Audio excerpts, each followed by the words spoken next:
question for you. What makes you do what you do? Anything. I mean, you do things all day long. You get up and you take a shower and you put on your makeup or you get dressed. What motivates you to do that? It's an important thing to ask, because when we have to do things on purpose and acting, all of a sudden we need to figure that out, because it just doesn't feel as natural and as normal as it does in everyday life. Why is that? Just because somebody told us that we have to do it, now we need to figure out a way to make it feel like it's organic, like it's something that we are actually doing on our own fruition, and not because it said so written down in a script. And so it's important for us to look and watch what we do in everyday life to figure out what it is that makes us do things and how we go about doing it.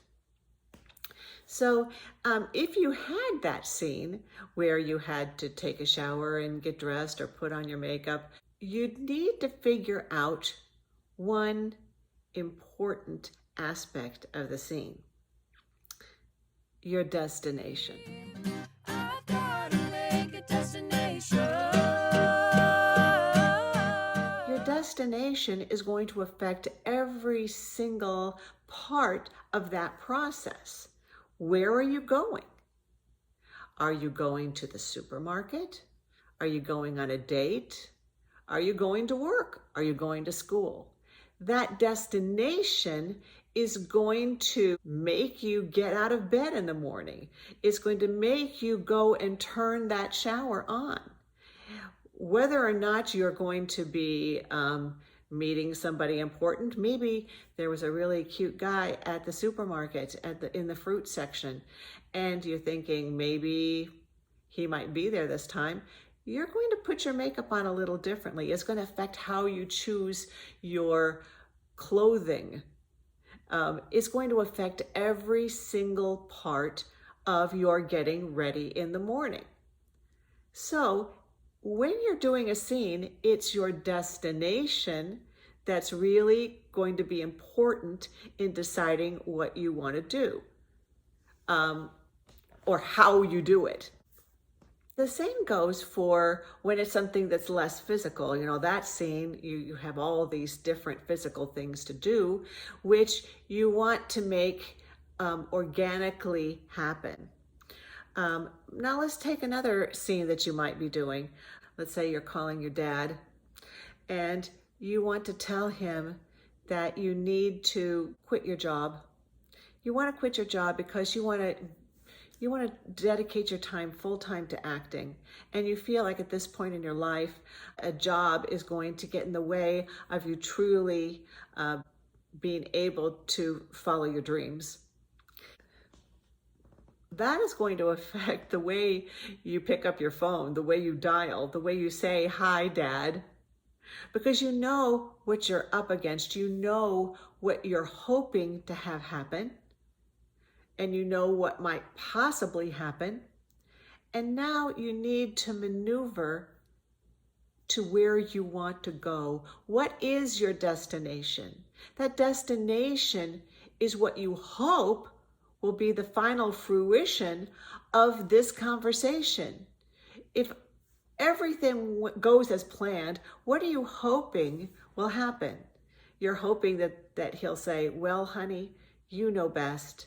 And whatever you think you need to do to make your life what you want it to be, I'm behind you 100%. That's the destination. That's what you want to happen. That is your objective. If all goes well, that is what you want to happen. However, that may never happen, because you know you're going to be up against your dad's point of view, which is exactly the opposite. He's like going, "Well, that's not sounding very practical, and how do you expect to pay your bills?" And, an acting career. So many people want to be actors. Why would you be an actor? And so you know that you're going to need to say something to get around that, to try to change him, to try to get him to do what you want him to do, to say what you want him to say.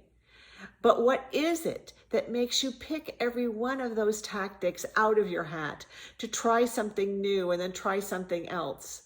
It's that idea of what you hope to accomplish, of the reason why you picked up the phone in the first place, that you want to change the other person with what you're saying. It's your destination that brings you there. Now, what's going on in your mind all this time?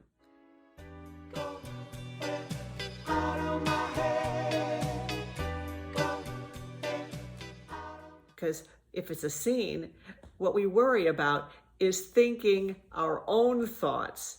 Now, if we have to play the scene, we certainly all can relate to it. But under the situation of it not being real, we're also thinking, am I saying my lines right? Am I doing my blocking correctly as the director told me? I hope I don't look like an idiot.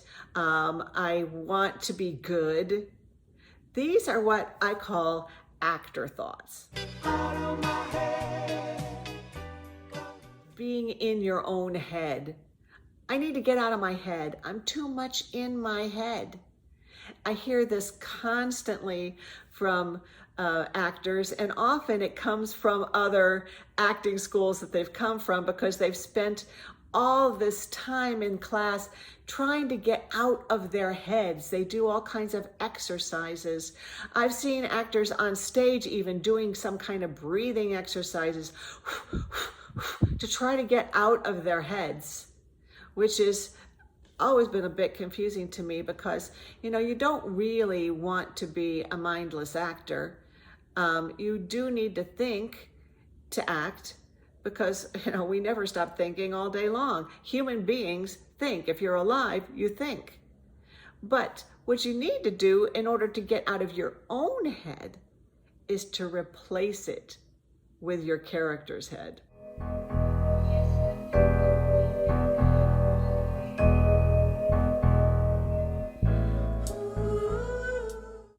Your character isn't thinking that he hopes that he does his blocking correctly or doesn't forget his lines.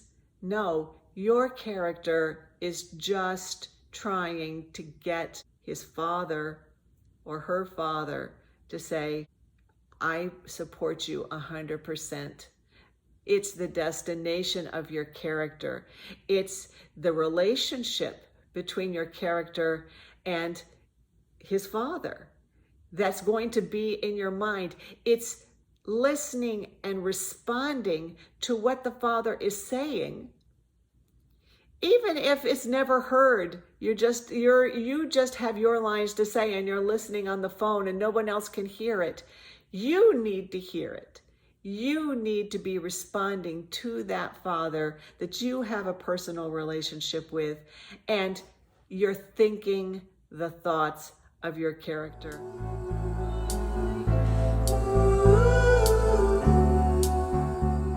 You're immersed in your character's desire, in the pursuit of that destination, in the careful navigation of the other person's personality and the relationship that you're in. It is something that takes so much of your concentration. What your father says makes you think of, oh my gosh, I got to come up with something else. I got to say this carefully. I've got to approach him in this way. I've got to try to veer him away from that topic. There's that thought of how am I going to get him to feel the way I want him to feel. It's all about him. It's all about getting him to feel what I want him to feel. It's getting him to think what I want him to think.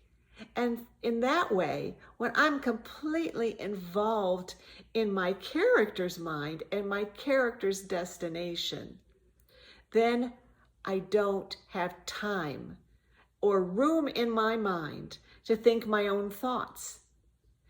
Moment by moment, I am actually hearing, responding, and reacting to what is happening. And that is a full-time job. So I'd like to ask you all to really watch yourself in your everyday life. Think about what your destinations are and what you do and how they affect everything that you do. You know, that when you're going to have a party, think of all the things you've got to do to get ready for that party, but what is it that keeps you and makes you do all the things you need to do? It's the idea at the end that is pulling you down that train track to get there. And so you're not thinking separately, okay, now I'm chopping up this pepper, now I'm vacuuming the floor. No, you're thinking, I'm making this incredible party. I want to make sure the floor is clean. I want to make sure that all the food is delicious.